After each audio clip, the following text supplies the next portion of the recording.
आज अंतर्जातीय महिला दिवस एवं यही अवसर रे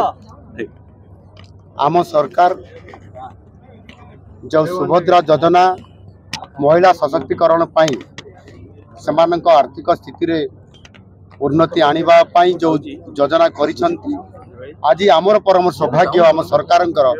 जे अंतर्जातीय महिला दिवस शुभ अवसर रे आज आमे सुभद्रा योजनार आज द्वितीय किस्ती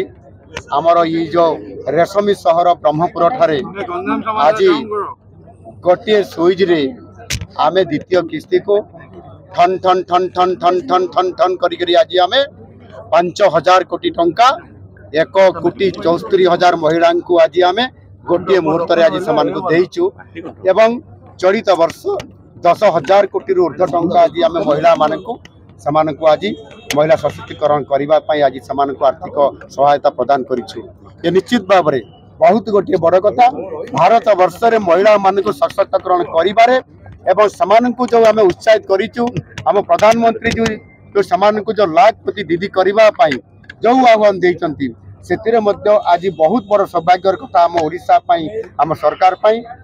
आज भारत वर्ष रे ओडिशा आज लाखपति दीदी हेबारे आज भारत वर्ष रे द्वितीय स्थान अधिकार करिछि। निश्चित भाव में ये गोटे सौभाग्यर कथा आज आमे दक्षिण ओडिशार ये ब्रह्मपुर सहर रे आज ये भव्य एवं ये दिव्य कार्यक्रम माध्यम रे महिला मानकु मध्य भव्य एवं दिव्य करबा पई सशक्तिकरण करबा पई स्वतंत्र जो आज आमे महिला मानकर पई योजना करिथिलु आज तार सार्थकता हेइछि माँ माने याकु समर्थन करिसंती सारा ओडिशा रे एवं सेथि पई निश्चित भाव में ये रेशमी सहर रे ये कार्यक्रम सफलता आज लाभ करिछि एवं आज आम भारत वर्ष लाखपति दीदी रे मध्य द्वितीय स्थान अधिकार करिछु सेथि पई निश्चित भाव में आमर ओडिशा रे जो महिला माने जो माने आज लाखपति दीदी हेबा पई आम आह्वान को आज समान ग्रहण करी आज समान लाखपति दीदी हेई पारिचंती समान को मध्य मु धन्यवाद दूची।